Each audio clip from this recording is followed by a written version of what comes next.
말씀드린 대로 이 한반도 또다시 위기감이 고조되고 있는데요. 정의당 김종대 의원 연결해서 이 문제 짚어보겠습니다. 여보세요. 네, 안녕하세요. 예, 안녕하세요. 그냥 거두절미하고요. 북한이 괌에 대한 포위 사격 운운했는데 그냥 공포탄으로 받아들이면 되는 거죠.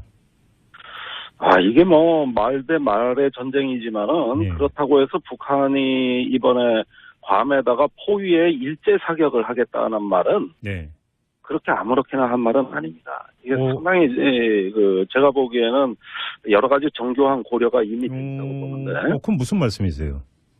자, 2013년에 이제 북한이 한참 전쟁 위기 때 개성공단이 폐쇄되는 등 급격한 긴장이 있었습니다. 예. 이때 무수단 미사일을 괌에다가 쏘게 했다고 선보인 적이 있어요. 그렇습니다. 그러니까 그때 전쟁 위기가 한 66일 정도 지속이 됐습니다. 그때 전략 폭격기가 출동하니까 그 출동하는 괌에다가 무수단 미사일을 쏘겠다 이런 무력 시위를 하니까 미국이 급히 사드를 배치합니다.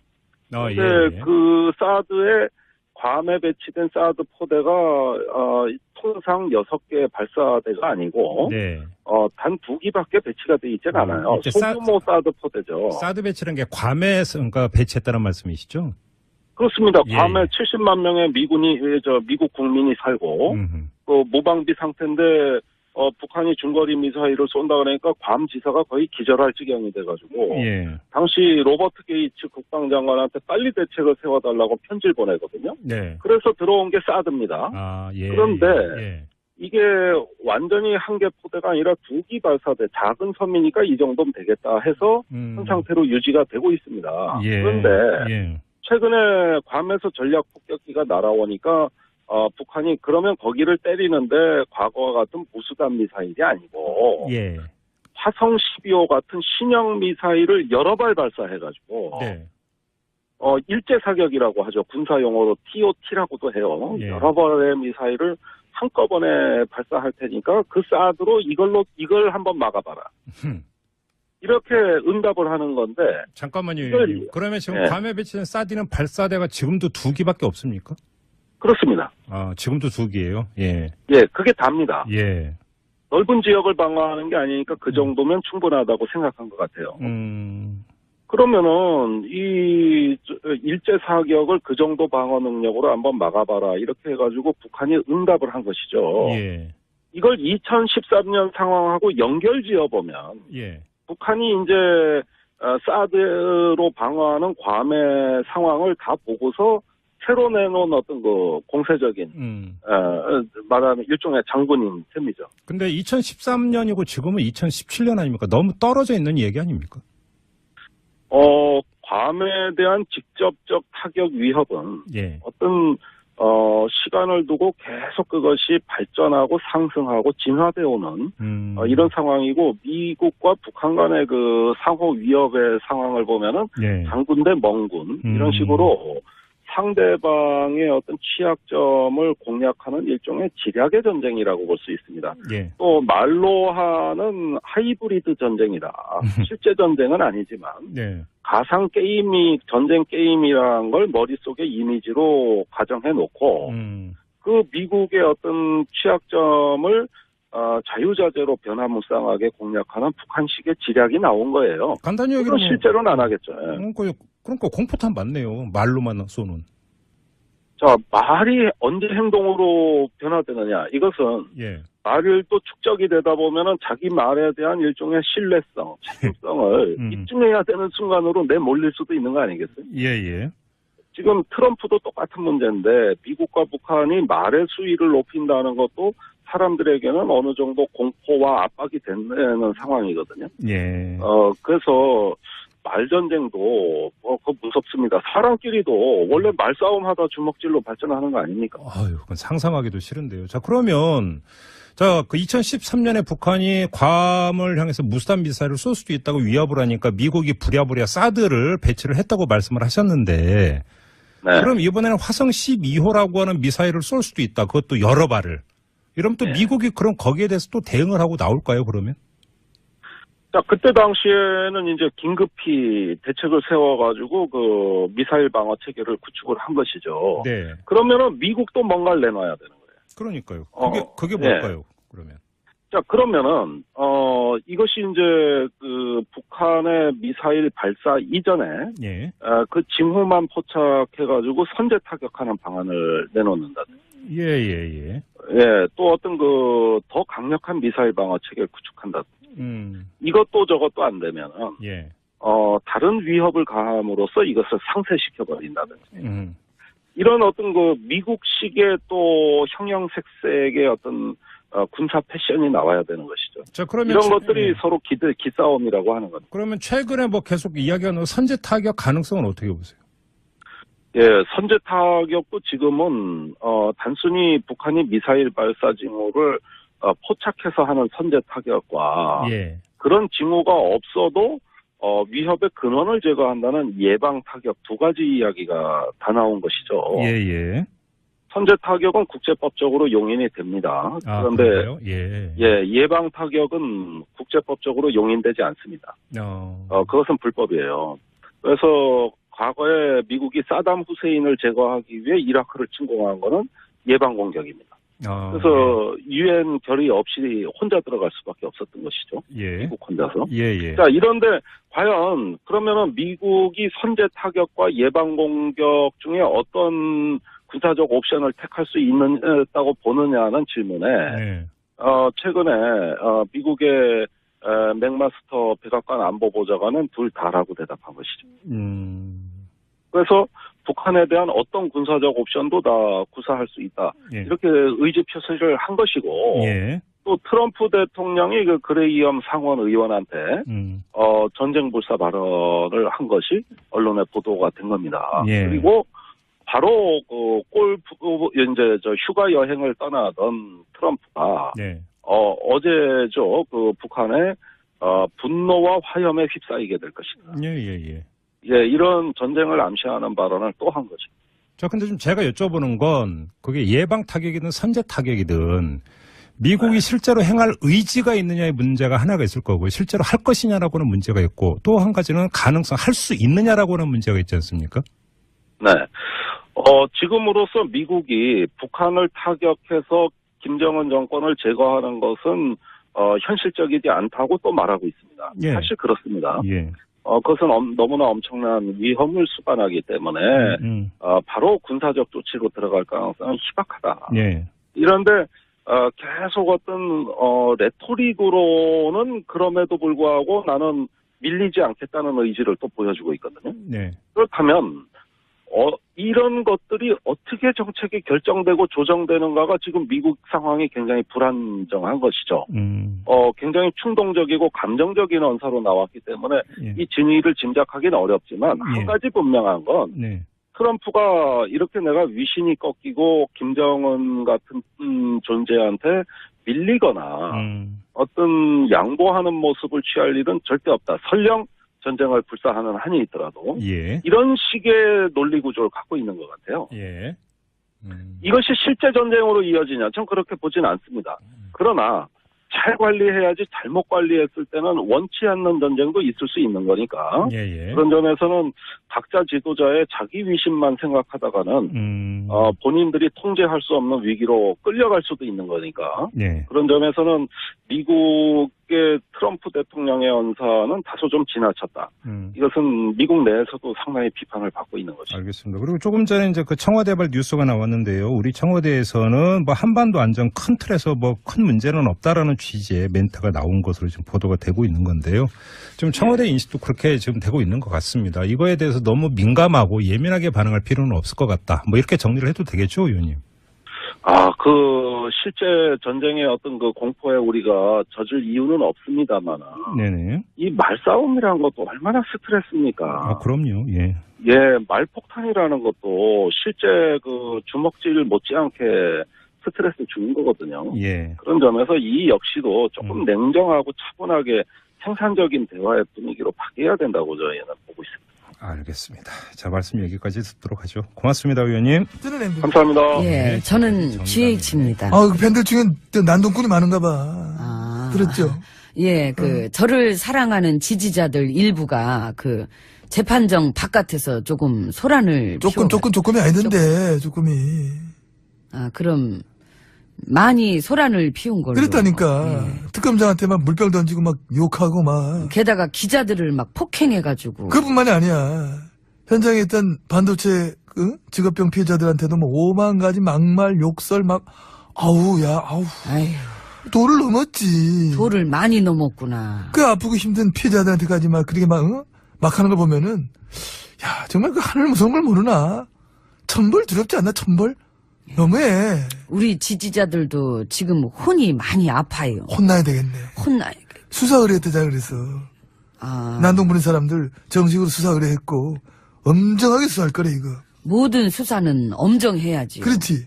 뭐 나이 들었다고 봐줘서도 안 되고. 당연하지. 그런 게 어딨나. 범인 나이가 어딨나. 법대로 해야지. 법대로 해야 이게 또 많은 걸 깨달을 수가 있으니까. 그럼 본인들이 저지른 폭행과 난동의 대가를 치러야 깨달음도 오는 것이지. 예를 들면 어떤 깨달음. 아 인생은 실전이구나. 뭐 이런 거지. 그치. 순간적으로 욱해서 그랬어요. 그러면 봐줄 줄 알았는데 아니구나. 인생은 실전이니까. 연습이 없잖아 인생은. 그럼. 그래서 뭐 봐달라 뭐 그런 소리 하면 안 되는 거야. 봐주긴 뭘 봐줘. 이쁜 짓 한 것도 아니고. 봐줄 수가 없는 짓을 했는데. 내 팬 중에 어떤 팬은 나도 잡아가라 이놈들아 그러면서 난동 피웠대는데. 잡아가면 되겠네. 그러니까. 원대로 해줘야지 그런 거는. 난동의 정도를 따져가지고 법대로 딱 해가지고. 그래도 난 참 내 팬들이 고마워요. 잘 맞죠? 완전. 어울리세요. 당연한 거지요. 좋으시겠습니다. 예, 그래서 아무튼 그렇게 소란이 있었던 이 부회장 결심 공판에서 이 부회장이 구형을 얼마 받았다고요? 12년. 아하. 선고는 이제 나봐야 하는 거 이제 일단 구형은 12년 구형이 됐다. 그 사람보단 적게 나왔네. 누구? BBK 경준 씨. 그 경준 씨는 15년에 벌금 150억 받았죠. 그 뇌물 횡령 액수가 이 부회장보다 작은데. 뭘 몰라? 내가 그걸 어떻게 알아, 그거를. 에이, 그걸 어떻게 몰라요. 나 BBK 끊었어. 그 끊은 지 얼마 오래됐는데 그래. 끊었어요? 끊었어. 끊는 건 없대요. 참는 거지. 예, 이어드릴게요. 너무 참으면 병나니까 그동안 뭔가 좀 미진했던 거 속 시원히 다 밝혀가지고. 진짜 귀찮게 한다. 혼자 됐다. 나 들었겠지. 아이고 정말 실망입니다. 저기요. 그렇다고 도망을 같이 가야지요. 같이 가요. 어서 오세요. 예, 안으로 들어왔습니다. 더워가지고 딱. 우리 여기 뭐 시원하네. 요즘 더운데 여기 뭐 잘 해놨네. 그래. 요즘 폭염 때문에 전기 많이 쓰죠. 그렇죠. 근데 전기가 남는다며요. 남는데요. 예, 그죠? 남는다. 네. 재밌네. 그동안엔 여름에 집집마다 전기 많이 쓴다고 막 블랙아웃 올지 모른다고 그렇게 겁을 줬었는데. 그래서 이제 원전 더 지어야 된다고 막 그렇게 했지. 그러니까. 근데 정권 하나 바뀌었을 뿐인데 갑자기 전기가 남아. 왜일까? 작년까지 어떤 보수 정권의 여름이 유난히 더 더웠기 때문일까? 아니면 애당초부터 전기가 모자라지 않았으면서 뻥을 친 걸까? 아니면 국민들이 작년까지 팍 쓰다가 지금 갑자기 막 아껴 쓰는 걸까? 아니면 문통님이 초능력이 있을지도 몰라요. 슈퍼파워 에너지. 어디서 전기를 막 끌어와? 그렇지 않고서야 정권 하나 바뀌었을 뿐인데 그게 너무 달라져서. 물어볼까? 누구한테? 원전 마피아. 정답을 알고 있을 것 같아 왠지. 원전 마피아랑 친한 언론들도. 그럼 짝짝꿍 언론 많지. 근데 뭐 그렇게까지 멀리까지 뭐 갈 필요 있나요? 뭐. 왜 나를 봐? 아시면 얘기해줘요. 뭐 굳이 나한테도 물어볼 것도 다 아시잖아. 이거 나는 내가 직접 했던 일도 잘 모르는데. 나도 몰라 그렇게 하면은. 얼마 전부터 나도 되게 몰라. 갑자기 무척 몰라. 아는 게 갑자기 확 없어졌어. 전기 갖고 무슨 짓 했던 건데. 에이 왜 그래. 나 아무것도 모르는 바보야. 아이고, 나는 백침이 낫지. 에이, 그러지 말자. 내가 나야말로 몰라. 자꾸 나 같이 쳐다보고 그러지 말아. 그럼 그거 모르는 걸로 치고 잘 아시는 얘긴 뭐 있어요? 내가 잘 아는 얘기는 이제 댓글? 댓글 부대 여론 조작 선거 개입. 그 문제는 예. 제가 모릅니다. 아이고 요즘 너무 모르신다 진짜. 요즘 모르는 것도 트렌드야. 아무 말 대잔치에 이은 나 몰라 대잔치. 그 전에 보니까 딴 거는 반박도 하고 그러시더만 그 이번 거 그 댓글 부대 선거 개입 사건엔 오래 침묵하시네. 아유, 침묵은 금입니다. 침묵은 하긴 이게 워낙 사안이 큰 거라서. 그러니까 정말 못하지. 제대로 정확히 수사해야지요. 이 국가의 정보기관을 이 정권의 하수인으로 써먹고 이 선거 개입까지 시킨 책임자들 그냥 싸그리 죄다 밝혀내서 매국노에 준하는 엄벌을 내려야 된다. 어저께 그 여당 대표도 그렇게 한마디 하셨더만요. 거기가 요즘 워딩이 좋아. 말이 찰져. 귀에 쑥쑥 들어와. 매국노. 그걸 누가 반박을 해. 딱 떨어지는데. 확 온다, 확 와. 나도 공부 좀 해야 돼. 좀 책 좀 보고 그래. 뭐 공부나 책보다는 문구가 이게. 그 댓글을 한번 봐보세요. 댓글 보면은 도움 많이 되실 거예요. 예. 문을 열고 나가야지. 그때 전략 폭격기가 출동하니까 그 출동하는 괌에다가 무수단 미사일을 쏘겠다. 이런 무력 시위를 하니까 예. 미국이 급히 사드를 배치합니다. 근데 그 사드에 괌에 배치된 사드 포대가 통상 6개 발사대가 아니고 네. 단 2기밖에 배치가 돼 있지는 않아요. 소규모 사드 포대죠. 사드 배치라는 게 괌에 그러니까 배치했다는 말씀이시죠? 그렇습니다. 예. 괌에 70만 명의 미국 국민이 살고 그 무방비 상태인데 북한이 중거리 미사일을 쏜다 그러니까 괌 지사가 거의 기절할 지경이 돼가지고 예. 당시 로버트 게이츠 국방장관한테 빨리 대책을 세워달라고 편지를 보내거든요. 네. 그래서 들어온 게 사드입니다. 예. 그런데 예. 이게 완전히 한 개 포대가 아니라 2기 발사대 작은 섬이니까 이 정도면 되겠다 해서 현 상태로 유지가 되고 있습니다. 예. 그런데 최근에 괌에서 전략 폭격기가 날아오니까 북한이 그러면 거기를 때리는데 과거와 같은 무수단 미사일이 아니고 예. 화성 12호 같은 신형 미사일을 여러 발 발사해가지고 네. 일제 사격이라고 하죠. 군사 용어로 TOT라고도 해요. 예. 여러 발의 미사일을 한꺼번에 발사할 테니까 그 사드로 이걸 한번 막아봐라. 이렇게 응답을 하는 건데. 잠깐만요. 이걸, 그러면 지금 예. 괌에 배치된 사드는 발사대가 지금도 2기밖에 없습니까? 그렇습니다. 지금도 2기예요. 예. 예, 그게 답니다. 예. 넓은 지역을 방어하는 게 아니니까 그 정도면 충분하다고 생각한 것 같아요. 그러면은 이 일제 사격을 그 정도 방어 능력으로 한번 막아봐라 이렇게 해가지고 북한이 응답을 한 것이죠. 예. 이걸 2013년 상황하고 연결지어 보면 예. 북한이 이제 사드로 방어하는 괌의 상황을 다 보고서 새로 내놓은 어떤 그 공세적인 말하는 일종의 장군인 셈이죠. 근데 2013년이고 지금은 2017년 아닙니까? 너무 떨어져 있는 얘기 아닙니까? 괌에 대한 직접적 타격 위협은 예. 어떤 시간을 두고 계속 그것이 발전하고 상승하고 진화되어 오는 이런 상황이고 미국과 북한 간의 그 상호 위협의 상황을 보면은 예. 장군 대 멍군 이런 식으로 상대방의 어떤 취약점을 공략하는 일종의 지략의 전쟁이라고 볼 수 있습니다. 예. 또 말로 하는 하이브리드 전쟁이다. 실제 전쟁은 아니지만 예. 가상 게임이 전쟁 게임이라는 걸 머릿속에 이미지로 가정해 놓고 그 미국의 어떤 취약점을 자유자재로 변화무쌍하게 공략하는 북한식의 지략이 나온 거예요. 간단히 얘기하면 실제로는 안 하겠죠. 그러니까 공포탄 맞네요. 말로만 쏘는. 자, 말이 언제 행동으로 변화되느냐. 이것은 예. 말을 또 축적이 되다 보면은 자기 말에 대한 일종의 신뢰성, 책임성을 입증해야 되는 순간으로 내몰릴 수도 있는 거 아니겠어요? 예. 지금 트럼프도 똑같은 문제인데 미국과 북한이 말의 수위를 높인다는 것도 사람들에게는 어느 정도 공포와 압박이 되는 상황이거든요. 예. 그래서 말전쟁도 무섭습니다. 사람끼리도 원래 말싸움 하다 주먹질로 발전하는 거 아닙니까? 그건 상상하기도 싫은데요. 자, 그러면 그 2013년에 북한이 괌을 향해서 무수단 미사일을 쏠 수도 있다고 위협을 하니까 미국이 부랴부랴 사드를 배치를 했다고 말씀을 하셨는데 네. 그럼 이번에는 화성 12호라고 하는 미사일을 쏠 수도 있다. 그것도 여러 발을. 이러면 또 네. 미국이 그럼 거기에 대해서 또 대응을 하고 나올까요, 그러면?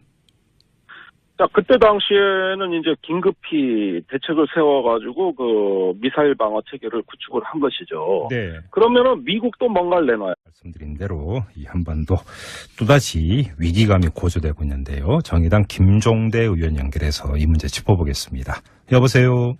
네, 안녕하세요. 예, 안녕하세요. 그냥 그 거두절미하고요. 북한이 괌에 대한 포위 사격 운운했는데 그냥 공포탄으로 받아들이면 되는 거죠. 아, 이게 뭐 말 대 말의 전쟁이지만은 그렇다고 해서 북한이 이번에 괌에다가 포위에 일제 사격을 하겠다는 말은 그렇게 아무렇게나 한 말은 아닙니다. 이게 상당히 제가 보기에는 여러 가지 정교한 고려가 이미 됐다고 보는데. 그럼 무슨 말씀이세요? 자, 2013년에 이제 북한이 그 한참 전쟁 위기 때 개성공단이 뭐 폐쇄되는 등 급격한 긴장이 있었습니다. 예. 이때 무수단 미사일을 괌에다가 쏘게 했다고 선보인 적이 있어요. 아, 그랬습니다. 그러니까 그때 전쟁 위기가 한 66일 정도 지속이 됐습니다.